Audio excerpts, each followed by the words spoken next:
Welcome back to Lost Legacies. A Hidden City Book Company production. I'm Sam, I'm Matt. and we are your hosts. Everyone, thank you for joining us once again for another exciting episode of the podcast. We're thrilled to be here. It's been a hoot. We've been having a grand old time. You know, watching Lost, watching Dark, watching Arcane, continuing to watch Lost, watching a whole bunch of movies. Yeah, and now we're excited to start a brand new journey in our what do we even call podcast our podcasting journey, you know? We're ready. We're pumped, we're amped. But before we get into the beef, the heart of today's subject, Matt, what's going on? How you doing? Hopefully, this is the last day I'm having mic issues because my stuff should be in any second now. It's supposed to arrive today. Ah, But yeah, other than that, not much. I saw the trailer for the new I Know What You Did Last Summer movie. oh, cool. Okay, okay. You know, it looks like there's a lot of slashers being done these days that just kind of like, meh, okay. It's Sure. just retreading, it kind of looks like that. However, when you see the hook come out, I'm not gonna lie, I got kind of excited of like, damn, this is really taking me back. It wasn't Freddie Prinze Jr. showing up. It wasn't Jennifer Love Hewitt showing up. It's when Hmm. you see the hook, I'm like, man, this is stirring up some good memories. Oh man. Because what I think I was middle school for the first one and high school for the second one. Yeah, that sounds about right. Yeah, yeah. Yeah. I remember I, I don't remember, it may have been you and our cousin Mark. Hmm. Y'all were watching the second one. I still know what you did last summer Hmm. in the front room in the living room of the house. But y'all had the doors closed. So, like those we have like those French Mm. doors. Hmm. Y'all had the doors closed. But I was so like I wanted to be in on it, but I knew y'all were watching something scary and I didn't want to watch it, but I just wanted to be a part of it. So I remember the way the French doors are towards the dining room, that we have those like curtains, to Hmm. give like privacy to whatever's going on in the living room. I would peek through and see like what was going on, and I just remember it was raining and storming. I think I saw Jack Black die. Yeah, yeah, he's Um, in there. yeah, yeah. So that's my memory of the franchise. I don't think I've seen either of those movies all the way through. Really Yeah, interesting. yeah. I'm kind of wondering. I mean, you're the horror guy. Uh, I'm kind of interested what your feelings on it would be. Especially I think especially now because those movies are so you really have no nostalgia for it. So you would almost have like a more pure experience than when I go back. You know, Yeah, kind of, yeah. because there was a while like I would watch them like every October for Halloween because Oh wow. that's my level of scary movie, like the slashers. Yeah. Um, but yeah, like and it wasn't Jason, Michael Myers. Those were always, a little too scary for me. Like Hmm. even now, I'm just like I'm not gonna purposely go watch one of these for fun unless it's Jason X. But like I Know What You Did Last Summer, like I have that nostalgia factor, and I had such a huge crush on Jennifer Love Hewitt growing up, so that's part of the nostalgia too. Hmm. Um, so yeah, I wonder what you would think about them, you know, Yeah, yeah. because that And was I also post Scream. That was like it was kind of like that golden age of slashers for a while. Yeah, yeah. Like we had that. The 90s was an interesting era because it like revitalized the slasher. Because I Hmm. know we got like Urban Legend and uh yeah, I Know What You Did Last Summer. I think in like the year 2000 we got Valentine with David Boreanaz. Yeah. Okay, so Uh, Scream was 1996. okay. Yeah, I know what you did last summer was 97. Mm-hmm. I think Scream 2 was also 97. I know Really? Is that quick? I know that they had a pretty quick turnaround on the second one. Wow. Yeah. Yeah, 97. Dang. That's nuts. Yeah. They don't make them how they used to. Sometimes they Which make them better. sometimes, yeah. Well, you know, I think I do like it when there's like a spin on it. Especially now I feel like a lot of slashers have to have some sort of either sci-fi or supernatural twist. Mm, Sometimes it's the same thing. Cause let's see. Well, because there's like Happy Death Day, hmm where it is just sort of like Groundhog's Day. She keeps getting murdered, hmm and she has to like figure solve her own murder and things like that. And is Uh, the plot the same for the second one? I think so. Yeah, Mm, yeah. I haven't seen the second one yet. And then I know there's that one Freaky with yeah, I think that's Catherine Newton. Catherine Newton and Vince Vaughn. Vince Vaughn plays a serial killer who's hunting Catherine Newton, and they yeah, end up body swapping. yeah. I think that's funny. That's awesome. I'm like, yeah, that's cool. Um, so yeah, and then there's two different ones. There's one on Prime, and then there's one on Netflix that kind of have the same thing where they're like they time travel. Like Mm. something happens and they end up going back in time. Like the protagonist ends up going back in time to like I don't know, like the 80s or something. Oh, there's that one with Kiernan Shipka, Yeah, Kieran right? Shipka. Yeah, that And one's then on Amazon Prime. there's also I don't know what it was called. I don't remember who's in it, but I remember like there's a there's a killer. I think it's Justin Long. I think he's the mayor and he's killing everyone. But Oh. then the girl goes back somehow and relives like the year again Mm, before the killings. hmm. And so it's kind of the same premise. I'm like, okay, interesting. The one with Kieran Shipka, she goes to the 80s, I believe, and she has to team up with her mom, who's a teenager. Yeah. Like that's interesting. But those both kind of sound like a spin on Final Girls, which I did love. Yeah. With Teresa, or is that her name? Tessa. Uh Farminga, Let me look. Vera's little sister. You know Vera from the MCU, who had God, every time you the bring it up, award-winning line. Is that what superheroes do? arrest their mothers Mothers on on Christmas. Christmas. Wow. She's done a lot. She has had a great career. It's not Vera Farmiga's fault, okay? I know. The movie's called The Final Girls from The Final Girls. 2015 Yeah. with Taysa? Thaisa? yeah, it's like Thaisa Farmiga. Yeah. Yeah. It's like Interesting. Taissa. Yeah. Yeah. And Milan Ackerman. Yeah.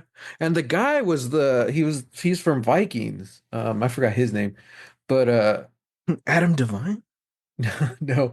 He like not Adam Devine, the Vikings guy. I Very think underrated actor. I don't really think he's been properly used since Vikings. Alexander Ludwig. There you go. Hmm. Yeah. Wow. Hmm. Wow, interesting. Oh, he was in both of the more recent Bad Boys movies. Yeah, he's one of the cops. Oh, nice.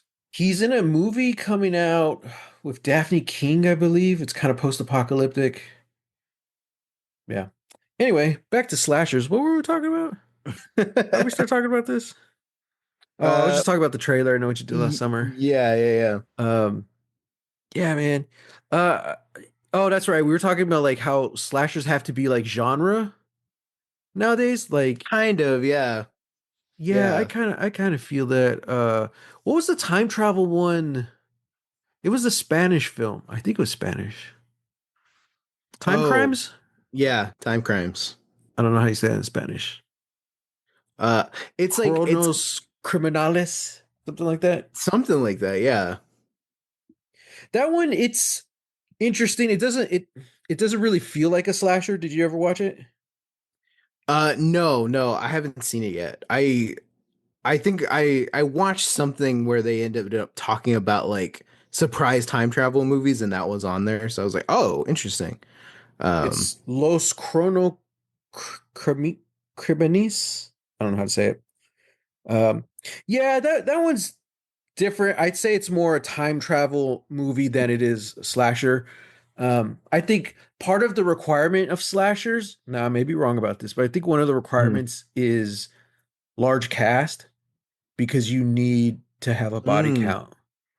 And that movie, it's a very small cast, so it's kind of hard to say like sure there's a slasher in it, but it doesn't really feel like a slasher film, you know. yeah, okay, I can It's see that. more, Yeah, yeah. So I don't know, but I remember it was really good, very timey-wimey, and I loved it. yeah, So one of these yeah. days we're gonna have to, man, we're gonna have to go through some. We've been talking about like how this podcast is gonna like now that Lost is over, we're gonna really double down on sci-fi. Right, right. I was thinking of the list I had. I wrote it down, but it was like the list of five underrated sci-fi films that you can stream. Mm, And I'm like, man, I want to go through some of those. hmm. I think one of them was time travel related.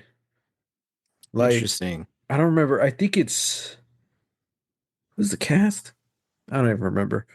But it's like they create like a gun that could shoot backwards in the past. Like I don't remember the concept, but like this girl's husband dies. The only way to bring him back is to kill someone else in the past. I haven't Huh. seen it, so that's the little bit I understand. So like they send a bullet to the past and the husband comes back, but then of course you have like a cascading effect. Well, what has changed? And it looks nuts. The actress is oh, what's her name? She does a lot of comedy. I think she was the mom in Ant-Man. Oh, Judy Greer? Judy Greer. I think it's Judy Greer. Because that's what they were Oh, saying. Like, this is kind of like uh it should have been a big role for her because it's dramatic. yeah, yeah, I was yeah. like, oh wow, okay. Interesting. Okay. Was this like fairly recent, like within the last like couple of years? I think so. Okay. I think I saw that trailer then. But because it's sci-fi, like indie sci-fi, it doesn't really get traction, you know. Judy Yeah. Greer time travel movie. Aporia, Yeah. 2023. Judy Okay. Greer. Oh man, I'm not even gonna try and pronounce this guy's name. It's the guy who plays he plays Mr. Terrific in the new Superman movie. Ooh. Oh, okay, okay. Yeah, I can't pronounce his name. So we gotta check Okay. out some of those sci-fi stuff. And like I said, I'm already planning Lost Legacies post Andor, and I think Mm-hmm. things are gonna get weird, guys. It's gonna get really weird. Oh Um, man. yeah. But before we jump into Andor, I'm trying to think, was there any other trailers? I feel like something else dropped today. I know I haven't really seen any trailers. The only piece of news that I saw today was that Carlton Cuse, co-creator of Lost, is getting his own Star Wars project Yep, him that and he's writing his with son, right? yeah, They're his writing son Nick. Yeah. Nick Hughes. Yeah. Yeah. First Thunderbolts reactions are coming in, and people are saying, finally, it's a return to form for the MCU, Oh, interesting. Okay. which is interesting. Did you hear the actor David Krumholtz? Okay. He's from Firefly and he's in Numbers and he was Oh, in Oppenheimer. yeah, yeah, yeah.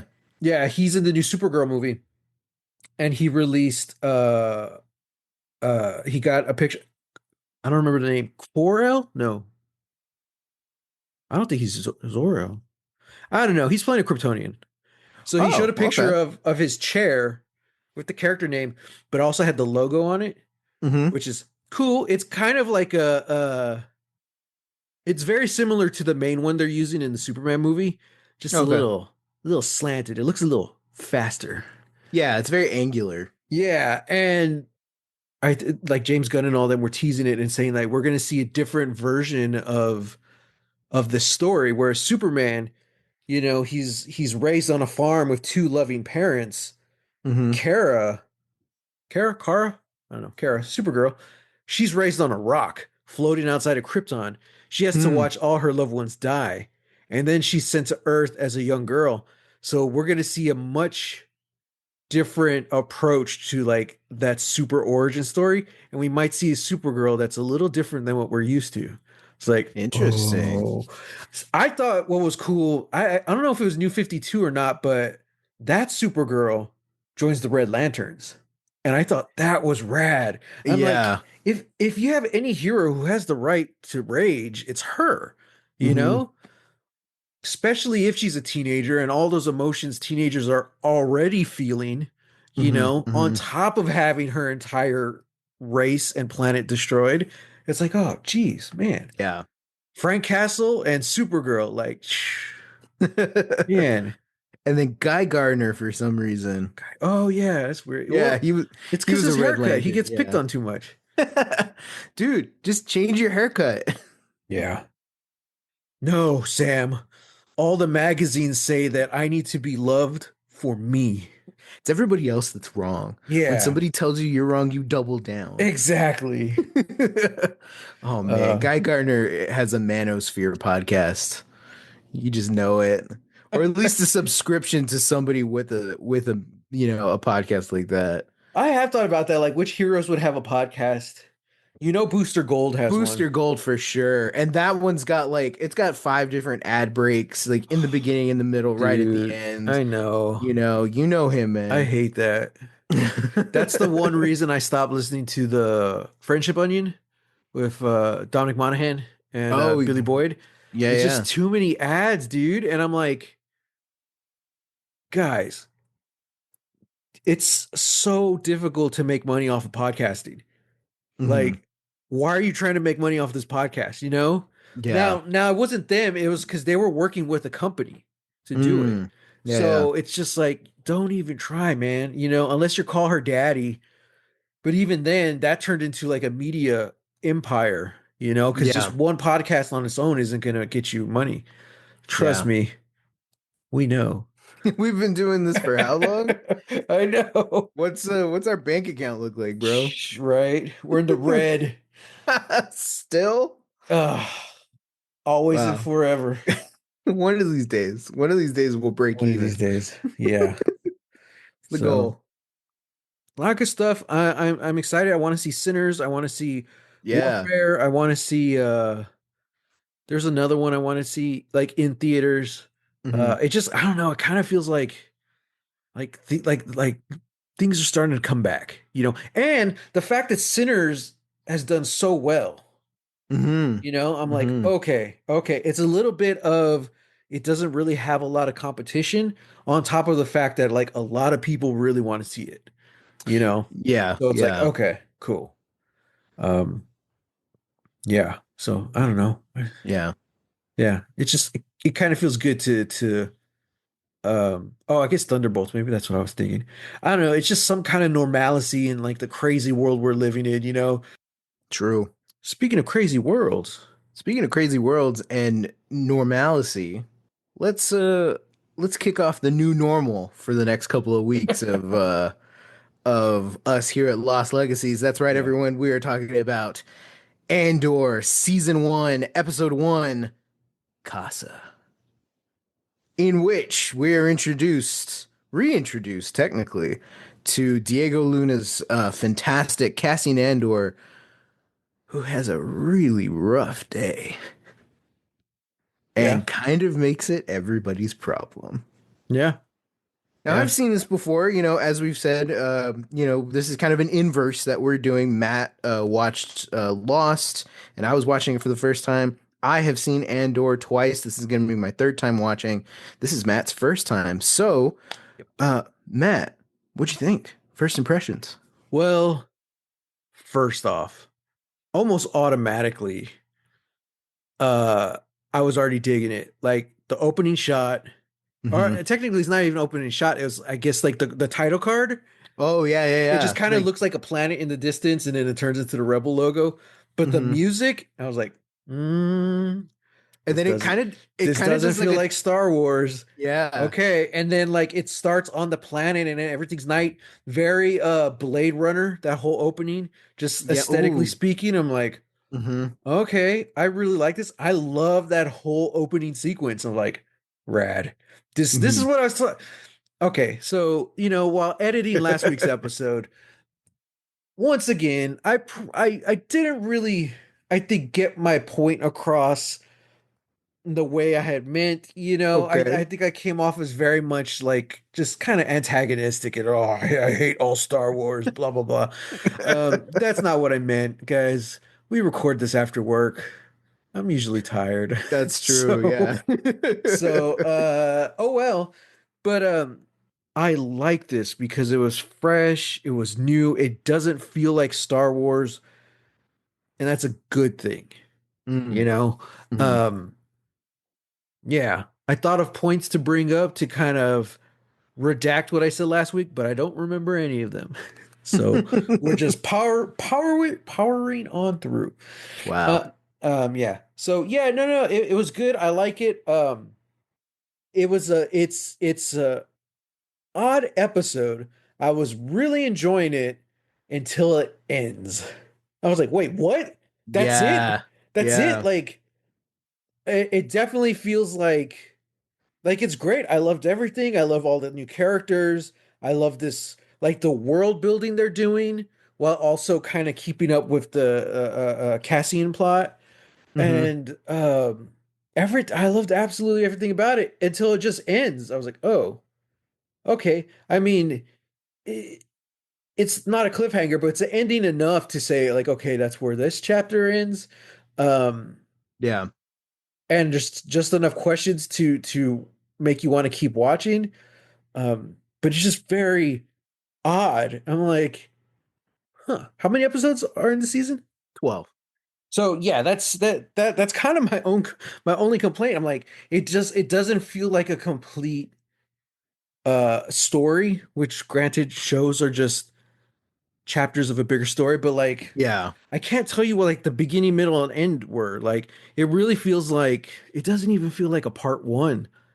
It just really feels like the story was just cut in half. I'm like, oh, okay. That's very true. I think it gets better as as the season goes on, but I remember that being one of my issues, Yeah. when I started it. So I was like, "Oh, so it's this interesting thing," and I wonder if it's because they were all released like they released them essentially in like Disney released these in 3 episode chunks. Mhm.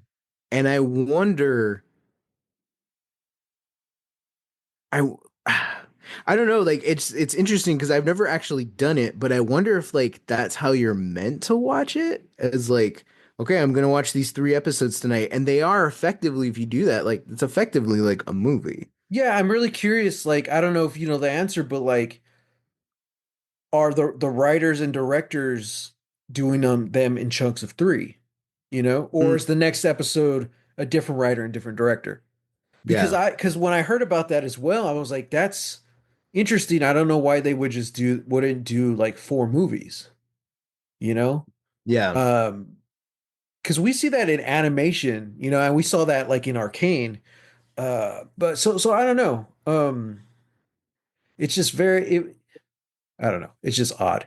But It honestly looks like that. I think they did have the same director direct their chunk of episodes. hmm, Yeah. that, I think that breaks in one of these like little pods, but yeah, it looks like for the most part the same director directs like the same 3 chunk of episodes. I mean, I get it because 4 movies won't get as many views as 12 episodes, you know? Yeah. Yeah. So I Well, get that. yeah. But also, I mean, we're just seeing that more and more these days of the whole 42, 45-minute episodes. That's a relic of television because you usually had 15 to 18 minutes worth of commercials. You mean 24. You said 42. No, TV episodes are 42 minutes to 45. Oh, because that's what you meant. you I have thought you like were talking about the number of them. no, because you have 15 to 17 minutes worth of commercials. Yeah, yeah, yeah. Cartoons or just like the half hour, like the sitcoms, those are around Hmm. 22 minutes. Yeah. Uh, but now that everything's streaming, there's really no use for it. Although I'm not sure how it works in other countries because back when we were on Twitter, I made a tweet about Star Trek Picard and Hmm. how it was really interesting that they still have commercial breaks and sometimes it'll fade or it'll just do a cut to hard black. I'm like, Hmm. this is a streaming show. Why are there commercial breaks? And someone piped in, he's like, oh, well, because, we still have commercials in other countries. Like, Mm. oh, so like, I guess Paramount Plus is that's where we Americans get it. I'm sure you can get it in other countries as well, but when it's streaming in other countries, they still have like normal commercial breaks. Yeah, I'm like, that's interesting. So that's why a lot of shows these days still have commercial breaks and are still 42 to 45 minutes long. that makes a lot of sense. Yeah.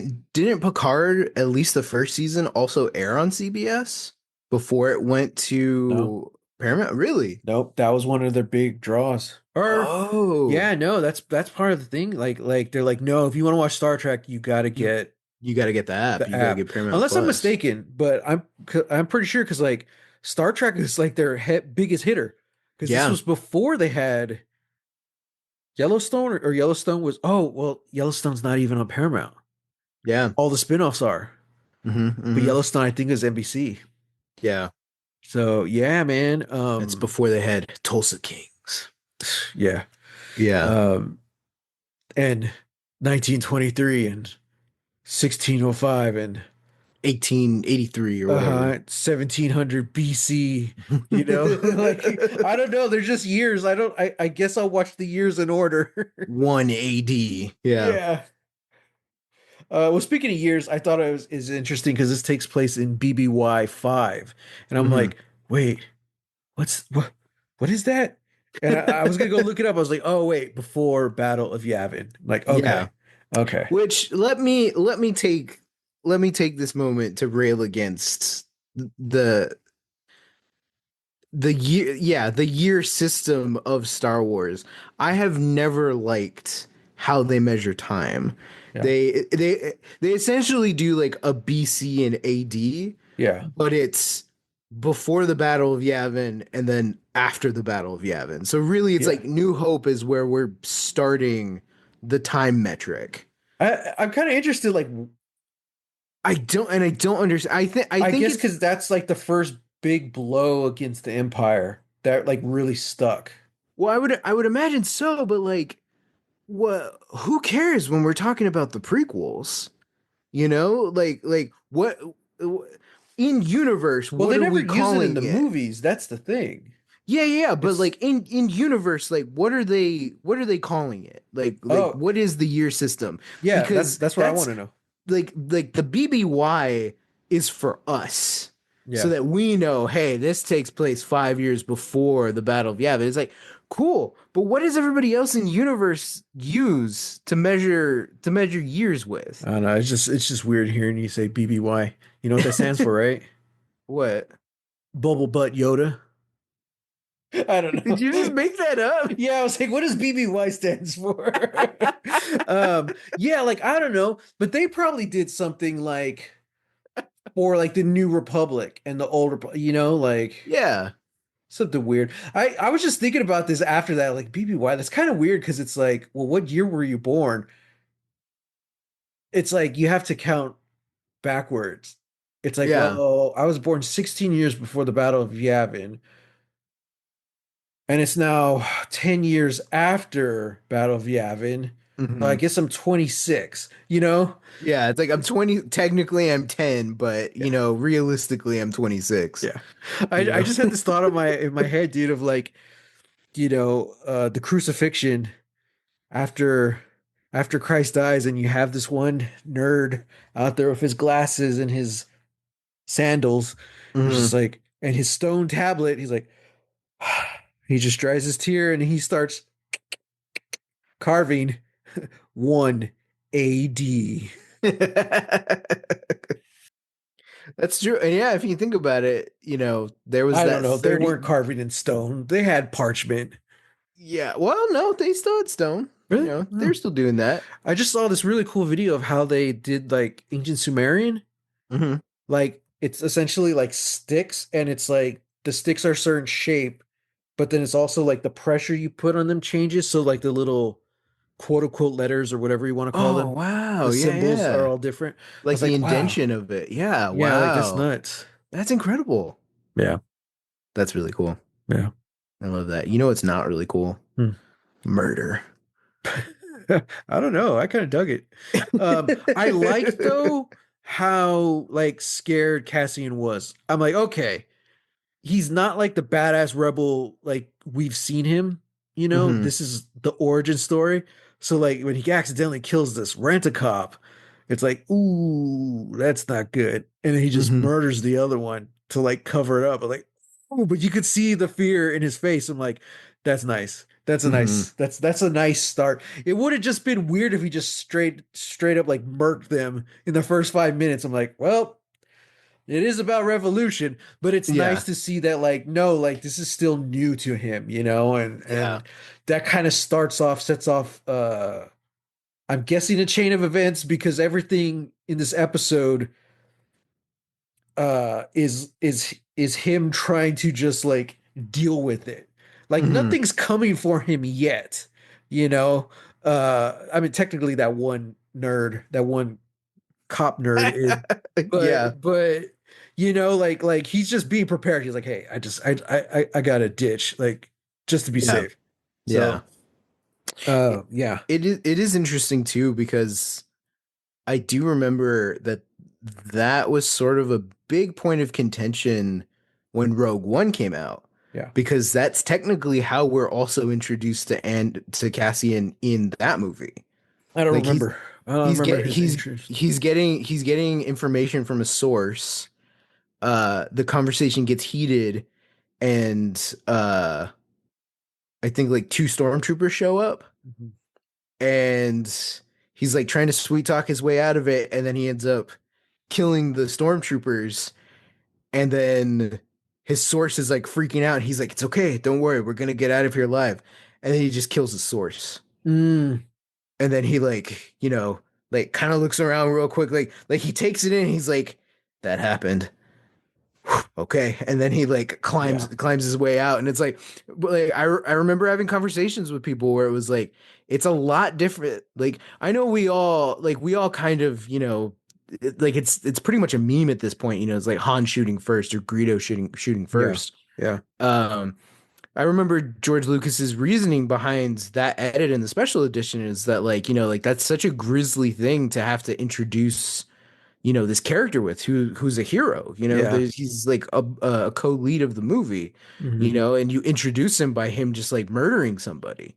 um so that's George's reasoning why he had that changed. Hmm. And I get it. I don't necessarily agree with Han, with that situation, but Hmm. it is interesting because it's like, well, I kind of don't see the difference then between how Yeah, Han is introduced and how Cassian's he's introduced. supposed to Like, be a pirate. He's yeah. supposed to be a smuggler. Yeah, he's a smuggler. He's a Um, space pirate. Yeah, and yeah, Cassian, we're now, in Rogue One, we're introduced as like he's a rebel spy. He's not supposed to get caught. yeah, You know, yeah, this though, he's not part of the rebellion yet. So yeah. he's just a guy in the wrong place at the wrong time. And the guys he killed are just like these wannabe cops. That's what they're called. Yeah. But we haven't really seen uh what's the word I'm looking for? It's really fascinating because we feel the presence of the oppression, but we haven't seen it yet. So if this Yeah. is like your first thing of Star Wars going in, it's just like, okay, interesting. Who, Yeah. what's going on? So like because what we have seen of the Empire so far seems like it's part of like this backwater station somewhere. They're all kind of laxed and Hmm. I'm like, And that's the thing too. Damn. It's like yeah, like these worlds that we're being shown right now, they are part of, yeah, like you said, it's perfectly like this backwater system Yeah. that, the Empire technically has a presence, but their presence is through this security firm. Yeah. So Yeah. it's like they're so low on the Empire's rung that it's like they don't even merit stormtroopers. you Right. know so it's Yeah. like it's like that's crazy, like they're outsourcing like this sort of Yeah. control over the people. And yeah, now we've seen, well, here's this little pencil pusher, within the Yeah. security firm that is really taking his job very seriously, Yeah. and is, trying to find out the who killed his. He doesn't even know these guys. It's just Yeah. like two of our security team were killed. Like, we Just need trying to to do his investigate. job. Yeah. And yeah. Yeah. I don't know, man. I love the whole bar scene. Thought it was great. I love how they're really taking their time to do these, have these conversations. Hmm. I love the music in the bar. I noticed that right real quick. I was like, nice. This is Ooh, cool. yeah. We'll be Um, talking more about just music in general, but also the music from the bar, probably in later episodes. who's the actress? Who's this main actress we got? What's her name? Vix? She plays Vix? Bix. Bix. She plays Bix Colleen, and Bix. her name is. I was listening to pronunciations on YouTube so that I could get this right. Uh, Adria Arjona. Oh, wow. Yeah, yeah. She's been in a lot. Yeah, she's been in a lot fairly recently. She was in Zoe Kravitz's movie that came out last year, Blink Twice. Hmm. She was in the Richard Linklater Netflix movie with Glenn Powell, Hitman. Oh, yes. Okay. She was in the remake of Father of the Bride. She also was in Morbius. Ooh, She was in Michael Bay's Six Underground, and just very recently, I saw her in Pacific Rim Uprising. nice. Okay. Wow. Yeah, She's been busy. she also plays a Fortnite character. Really? She voices Ramirez. Oh, that's cool. Interesting. Ramirez is like, I don't know, the brown girl character. Yeah, Because yeah, Fortnite really only has like five guys and five girls. They're just yeah, all in different outfits. yeah. They just So reskin yeah, them. she's Yeah, like the yeah. Mexican girl. I'm like, that's cool. Hell yeah. So I know, like in the Good for main her. Fortnite game, which is now called Save the World, I think. I know there's vocals in there. Hmm. Um, and then maybe like in some of the Matt Mercer has a character in there. Oh wow. He also plays Midas, the guy with all the tattoos. Oh, nice. But I never hear him talk. So I'm like, is this in the game or it's probably like one of those voice recordings you find in Oh, Fortnite? probably. Yeah. Yeah, yeah. So, wow. So, Interesting. okay, so they release or next week is the new Fortnite season and it's a Star Wars season. I'm Uh-huh. like, damn, where's all the Andor stuff? We get Darth Jar Jar, but not Andor. Which, like, come on, Fortnite. We already got Darth Jar Jar in like the Lego multiverse movie Yeah. that came out last year. Like, Yeah. like Well, because they know people would want that skin, I guess. I know, I know. Um, I feel like the joke is played out, but it yeah. also he did look pretty cool in the Yeah. trailers. I So like the little droid. I like Cassian's droid. yeah, the little droid. Uh oh, what's his He name? looks like the buildings from Blade Runner. Kind of. His name is B2EMO. B2 EMO. Yeah, B2 emo. yeah, B2EMO. Nice. Because just being regular emo is not enough. You got to Exactly. be too emo. Two emo. Wow. Yeah, I love him. He's just cool. He's really I cute like how he needs extra like processing power to lie. to lie. I'm like, dude, that's kind of cool. He's like, that's technically two lies. Yeah. He's like, I I'll will have need to to return read. home to recharge. I was like, Like, well, nice. take your time. Yeah. I can't go with you. But he seems, yeah, and he seems like a little tank. I like the way he kind of just like props himself down and Yeah, like he like shudders hunkers up. himself down like all Yeah, and those it's weird just like the little dog things eyes looking go. around. I was like, oh, that's Yeah. cool. Yeah, I love him. I don't know if he's practical. I feel like he is. Yeah. Um, because I do know that like there's especially within like this era of Star Wars, there's a lot of focus on practicality, and having things like that. We know we talked about that with, Yeah. Baby Yoda. It's like, yeah, so I think they actually built a little B2. Yeah. Yeah. Well, I one thing I will say is that this isn't a complaint about Andor, it's just a complaint about Star Wars in general. Not that I dislike Star Wars, Oh, guys. here we go. Matt hates Star But we've Wars. been talking about this forever, Sam. Like, I am sick and tired of Tatooine, you know? Yeah. Yeah. And now we get the theme park at Disney and it's just Disney Tatooine, you know? And now we get Andor and it's just like gray Tatooine. Yeah. I'm like, "Ah, damn, put us in a city. Like, I think this kind of, well, again, I don't know the story too much, but I'm like, Hmm. why couldn't this be set in the city? Or Mm. something like, Hmm. because Hmm. I love how all these sets are real, and I love like all the tunnels and stuff. What was the planet in Rise of Skywalker? Was that the last one? Yeah. Rise of Skywalker, that they just freaking annihilate, and the whole thing's at night and they're running through those tight corridors. Oh, yeah, yeah. I love that because it feels like a real city that you could just get lost in. You Hmm. know, Hmm. that's kind of like there's the one sequence in this one where I don't know, the white guy is following Bix. Oh, Tim. Yeah. What, Tim? Tim. Tim, yeah, where Tim is following. I hope Tim has a good storyline because I'm just like, bro, come on. Yeah. Like you got no chance against Diego Luna. You know what I mean? Right. I'm like, come on. So let's give him like It's a not your fault, man, good but kind of redemption story here or something like I don't know. Yeah, like I could feel like you could get lost like Tim does. Hmm. So uh yeah, I don't know. Less tattooing. It's just great tattooing. Yeah, yeah. Well, I will say that, we definitely get out of Gray Tatooine. I don't We want to know. I don't want to Okay. know. Okay. I want to experience this as we go.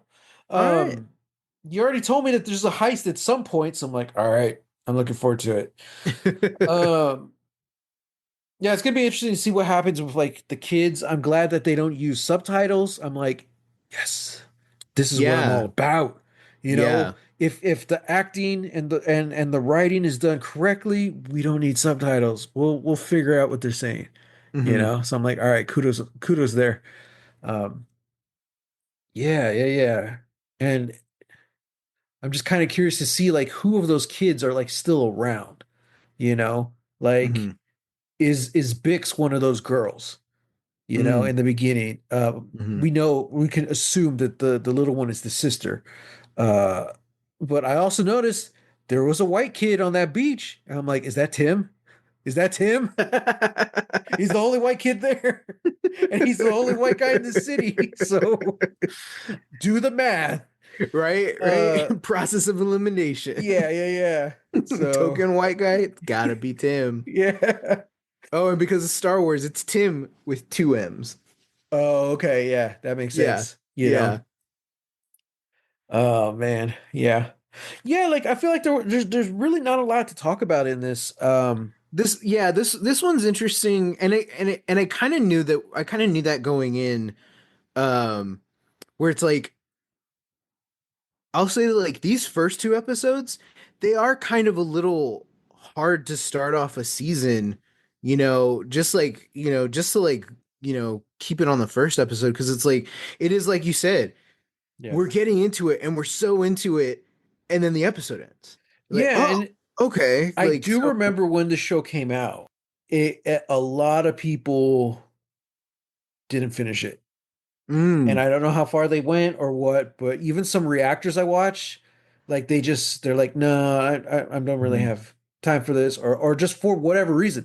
But then other ones just absolutely love it, and that's something I wanted to bring up before we started this episode. Season one is a lot of people say like this is probably like the best thing Star Wars has ever produced. Yeah. which is part of the reason why I'm excited for this, and because it feels so different. Hmm. Like I don't feel like I'm just getting more Star Wars, more of the Yeah. same. This Yeah. is this is kind of what I wanted from the Acolyte. I was so excited for the Acolyte. So I think just this being so different, uh, in a way, kind of feels more true to Star Wars. Hmm. We'll see how my feelings if they change or not throughout the series, because it's like at the end of the day, it is about the rebellion. It's Yeah. about toppling fascism, and it's like, well, we don't have any magic powers this time. Hmm. You know, Hmm. how relevant. Um, and season two, I think starts next week, premiering or this uh week. I don't no, know. it starts this week. Yeah. Well, all the review, like the review tapes have been out and stuff, and people are starting to write reviews, and a lot of people are saying that season one is probably. This is why I brought it up. A lot of people are saying season one is probably the best thing Star Wars has ever produced. They're saying season two might be the single best season of television, period. And I was Wow. like, whoa, whoa, whoa, whoa, whoa, whoa. In Wow. the era of, That's a of tall prestige order. TV, I'm like, that's a tall order, my friend. But yeah, I've seen several people report that like this might be like the best show ever. I'm Yeah. like, which is crazy because it's only two seasons now. Yeah. Like, oh wow. Yeah. Again, maybe it's too soon, but like we say, Sam, constraints. You Yes. if you limit Constraints. if you limit and constrain your artist, that's when they will shine their brightest. Hmm. Hmm. Not in like I'm gonna shackle you down and pay you very little money way, but it's Sure, just sure, like sure. you got to your artist needs to be challenged in order to really find their vision. Yeah. Yeah. Uh, but then at the same time, we saw what happened with Arcane. Yeah, that's true. And I still absolutely love Arcane. You said it is not on your top 10 list because of season two. Yeah. Yeah. Uh and I'll stand by that. It's subjective, but it hurts. I know, I know. I'm sorry. Hey man, this is the great thing about, about human beings. We are we are so opinionated. We're so very much alike, and yet we have different opinions. We have different, ways of looking at things. Yeah. Oddly enough, I was just re-listening to our Arcane season 2 episodes Oh, today. Yeah, while I was at work. you have a long way to catch up. Yeah, I do. I do.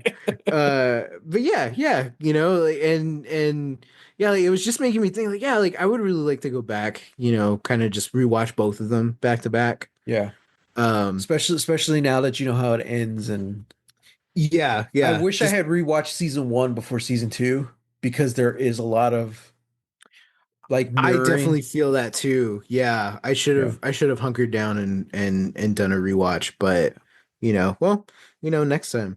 Yeah. But yeah, like going back to your point, it's like I do remember a lot of like, those Star Wars centric, YouTubers and reactors, saying Hmm. like this just isn't good, like it's not a good show, all these things, like it's boring. I heard that from a lot of people that it was boring. Yeah. And that did kind of put me off, of watching it. But also like outside of The Mandalorian, I haven't I haven't been watching most of the shows. And then even then, I still haven't watched the third season of Mando.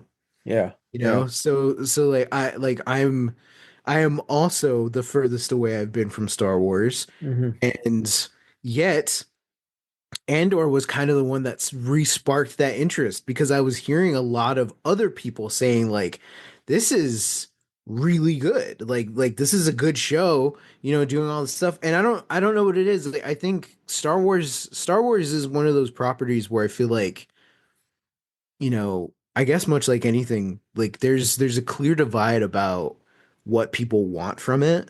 Hmm. And I think the thing that people think that they want from it is are the things that hold back the storytelling and hold back the Mm. franchise. Yeah. Where it's like we know what you want. We know you want, the glory days of the Jedi, or you want Yeah.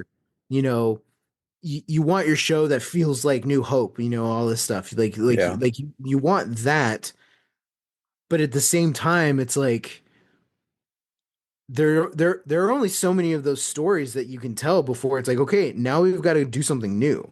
I think that was Hmm. part of why I really liked Mando in the beginning, because it's like, hey, this is kind of new territory. Even though we are in between, Hmm. movie trilogies, this is new territory because it's like we're taking steps to push the franchise forward, Yeah. you know? I will say this about Mando. I enjoyed it. We watched the first two seasons, with Dad. But again, guys, I like Star Wars. I don't know, man. I feel like if you keep saying you enjoy a thing. But here's the thing. I don't think there's a single original story in The Mandalorian. Hmm. And like it was cool at first because I'm like, oh man, it's just Star Wars as a Western. But like literally every single episode of those first two seasons, except maybe like the finale when, Luke shows up. Spoilers. Um, but like every single episode, it's like you can find a popular Western that did it better, you know? Yeah. And not saying that like it has to be better than the original movies, but it's like, okay, I see what they're doing, you Hmm. know? I don't know if they're purposely adapting classic Westerns to Star Wars or if they're just like, hey, we want to tell this kind of story, this kind of story. I'm like, okay, cool, yeah. But Yeah. most of them are not even like lesser known Westerns. They're like the popular ones, I feel like, Yeah.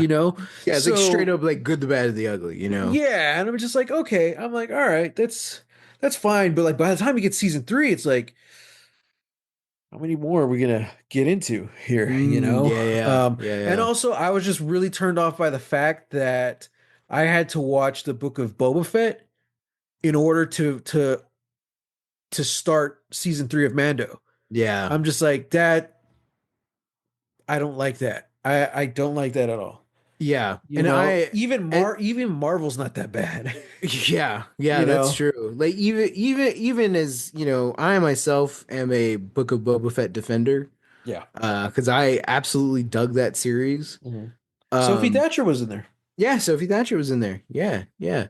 Um but yeah, I it that was the main issue I had with Book of Boba Fett, was that it just completely turned into, for like the last like two episodes, just like another Mandalorian story. And I was yeah, it like, didn't even oh, like like was Boba Fett even in that story? Like, Boba Fett was in like they take it's like the episode before the finale is straight up just Pedro Pascal, yeah, just Din. And yeah, I'm like, oh, okay. Like I thought it was gonna tie in like more cohesively or whatever. And then we get to the finale and it's like, oh yeah, now we're back to Boba Fett and the Mandalorian shows up. It's like, yeah, hey, now we're gonna team up. Now I'm gonna help you do all this stuff. It's like, oh, we're getting this kind of story in a completely different show. Like, why? Like, yeah, why even go through the trouble? Like this yeah, doesn't make any sense. yeah. So yeah, I don't know. I don't know. All that to say is this ain't Mandalorian Yep. and this ain't Book of Boba Fett. This is Andor. And it doesn't need any of those other things to Yeah, s- to be good. It stands apart, and it stands within, and it's great, and it's a good yeah. show. Well, I'm gonna find out. We're gonna I'm find out gonna if it's a good show. I'm gonna find out if it's a good show. I won't know until I give my own personal review. That's true. Um, That's true. yeah. So I'm excited.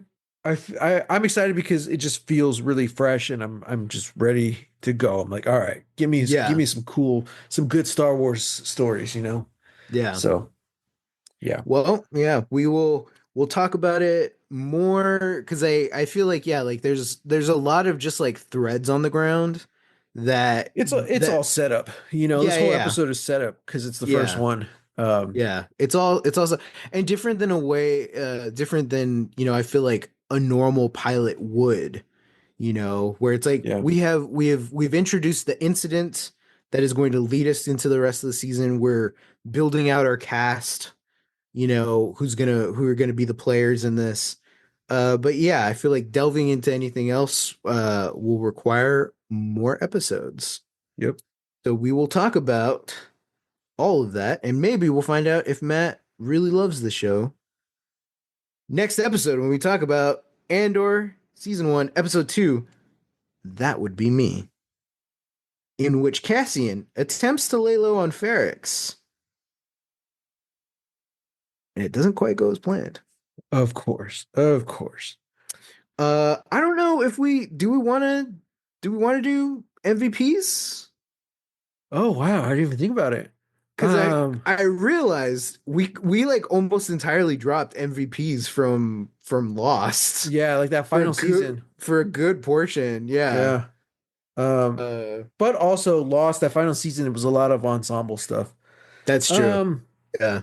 this I don't know, man. I if I had to pick, I'd probably say the actress, the one whose name neither of us can pronounce. Uh, uh, yeah. Adria Arjonas. Adria Ahones. Okay, her. Just because, like, we love Diego Luna, of course, Mhm. and he's good in this, but I feel like she was up on his level.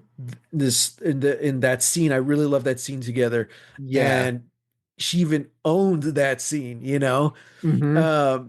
So yeah, yeah, I don't know, and I'm really interested to see what her character is now, and I mean, out of everything we've seen just so far in this episode, she's probably the only character outside of Cassian where I'm like, all right, I'm curious to see where her story goes. What Hmm. happens here.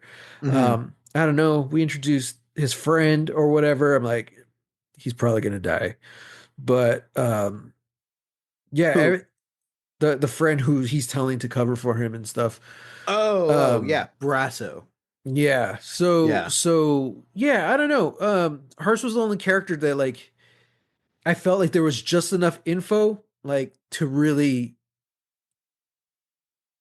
Well, like the friend, like I still don't know who he is, but there's enough info to get the point of the scene. I'm like, okay, cool, and we get that relationship, but I also think like they're setting it up, like he's gonna die. I know Hmm. he's gonna die. But whereas the Bix, I'm like, okay, I think she's gonna have a bigger role to play. She doesn't Hmm. feel like a day player. Her performance was she's just too good to be a day Yeah. player. Yeah. So yeah, so we'll see. I'll give her the MVP, but other than that, everything about that opening sequence, I love the whole episode, but that first couple minutes on that other world, it Hmm. just visually and tonally, it felt nothing like Star Wars. Like I compared it to Blade Runner. It just felt Yeah. like its own kind of thing, and I'm like, nice. I'm like, Yeah. okay, this is cool. Yeah. Yeah, I agree. Um, I will say one final thing. I like how desperate this episode feels. Like, and that's a very interesting choice to come into a story yeah, already having all of these other characters be introduced at like the end, like kind of like at the end of the line. It's like we can already infer that like Cassian, he's a troublemaker, on the yeah, run, maybe doing all this like crazy stuff. But it's so interesting how everybody he's talking to is fed up already, and they're just like, right. okay, like that's it, no more favors, like we're not doing this. Like the guy he takes the ship from, even Brasso, yeah, it's like I'm gonna cover for you, but like that's kind of it. It's like it's a very interesting spot, to sort of feel like your world building is literally setting up walls where your character can't run anymore. Yeah, And I'm sure that I've seen that before, but that's a nice thing to do in a Star Wars story where it feels like a lot of stories are just like, and now we're on this world and it's yeah. open world and it's a sandbox and it's literally a sand planet. Um Ugh, I hate sand. so Yeah, yeah, it's just like I it's a nice deviation from the norm. also it's really interesting because like we know Cassian from Rogue One, but this is the Hmm. beginning of the story, and if you never saw Rogue One, you have no idea who he is. Hmm. But like the story starts with like the inciting incident. Yeah. We don't really see him before that. Sure, there's a Hmm. couple minutes in the bar, but like as far as a character goes, like, wow, we really don't know anything about him, but we're just thrust into this situation with him. Hmm. And that kind of leads to desperation. So as far as we know, we just see this desperate side of him. We just see how everyone is fed up with him. I'm like, that's such an interesting way to introduce your protagonist. Not a lot of stories do that. Yeah. You usually get to meet the character and get some kind of grounding of who they are and the world they're living in Hmm. before things start to turn. Yeah. This is the opposite. Like they start to turn almost immediately. Yeah. So, and it kind of reminded me very Hitchcock, which we talked about a bit in the Oh, yeah, past. yeah. Hitchcock would uh essentially bring in like archetypes and or stereotypes and he'd stick them in a crazy situation. And Hmm. it's the way they act throughout the course of the film that brings the character to them, that brings the humanity or the lack thereof. You know Hmm. what I mean? So you could make the argument like, oh, they're just stereotypes or whatever. It's like, yeah, but that's kind of the point. Because the longer you spend with these stereotypes, the more real they become. Yeah. And that's something I really like about Alfred Hitchcock. And that's kind of the vibe I got here, where it's just like, oh, okay, he's kind of like I don't know what you want to call like his archetype, but Cassian. But the fact that like, yeah, like you said, everyone's had enough of him. Hmm. Uh, it's we haven't really seen anything to not like him, but we're already seeing it like, okay, I like what you said when you talked about when you explained it in the beginning. He's having a really bad day and he's making it everyone else's problem. Yeah. That's literally all we know about him. And it's going to be really interesting to see how they flesh out his story, uh, you know, and to see how they flesh out his story. Hmm. So right now I'm watching The Expanse season two. I'm also watching target audiences reactions to The Expanse, and Hmm. it's funny because there's so many characters like that where like they just absolutely don't like. They're like, you're not that guy, bro. You're not that guy. But then as the story starts going, they're like, I kind of like this guy, you Yeah. know? Yeah. And a big thing for those two guys, target audience, they don't like characters who are full of themselves. Okay. So when you get someone like Amos or Bobby Draper who shows Hmm. up and they're confident and badass and they act like it. So Hmm. automatically target audience is like, you're not that guy. You're not that guy. Hmm. But what the Expanse does with their characters, it's kind of Hitchcock. Yeah. Okay, these are the archetypes. Amos is the brute. He's the brute, you know? But it's slowly throughout the stories we see how he's actually reacting to his Hmm. surroundings and the Hmm. scenarios and how he's reacting to his crewmates and eventually friends. And it's like, man, he's still that archetype, but he's like a fully fleshed out person. Yeah. And Yeah. it's gonna be I'm hoping we see something similar to that with this. And the only reason I bring that up is because we jump straight to the inciting incident, knowing absolutely nothing about Cassian Andor. Yeah. Yeah. So yeah, Agreed. so let's find out. Yeah. We'll have to find out. Hopefully, all of our questions are answered next week. Uh, yeah. I guess predictions. Well, you kind of already predicted some, but do you have any, kind of like outliers or, any sort of broad predictions? My prediction is that Cassian is going to end up leading a rebel movement against the Empire. Wow. Wow. I don't That's know. I just got a that's feeling. interesting. I Yeah. just got a feeling. That's so interesting. Yeah. Huh. Yeah. Huh. No, but my only prediction, I have a feeling something really bad's gonna happen. Like there's good. Like I was talking about inciting incident for this episode. There's Hmm. gonna have to be a major inciting incident to get him to that point, to get him to Mm. the rebel leader we know. Yeah, And yeah. when it comes to revolutions and rebellion, like it's usually something pretty bad that gets you there. Yeah, that's true. So I don't know. That's why I was saying like, oh, everyone's gonna die. Tim's probably gonna die. The Yeah. friend's gonna die. Hmm. The little robot's probably gonna die. I think they mentioned Oh, Cassian's mom, right? not B2. Oh, yeah, yeah. Yeah, Yeah, she's Cassie's probably mom. gonna die. Uh, yeah, I think everyone except Cassian and then Bix are gonna die. Yeah, Oh, yeah. and his Damn. sister. Yeah, that's how the whole thing starts. He's I, looking for his yeah, sister. and I have no idea like who plays the sister like as a grown up or anything. I do Mm. know the new Doctor Who companion is in this show. Mm-hmm. Um, Mm-hmm. I don't know.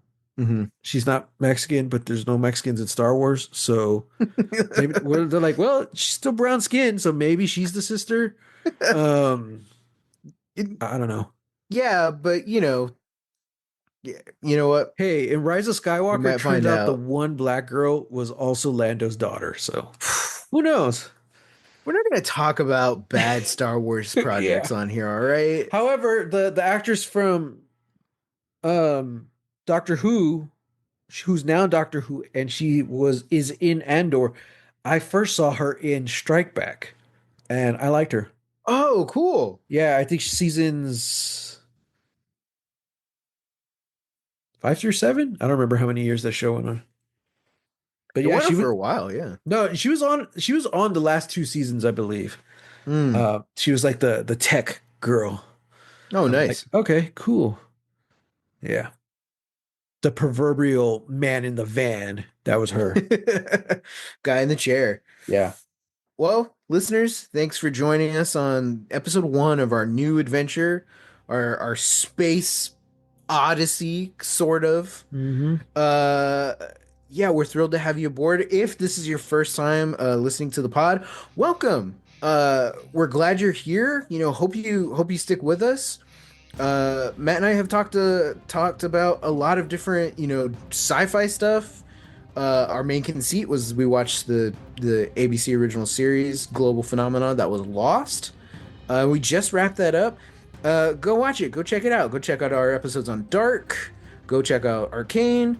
Yeah, stick with us. And if you have any predictions, if this is your first time watching along with us, if you have any predictions, let us know.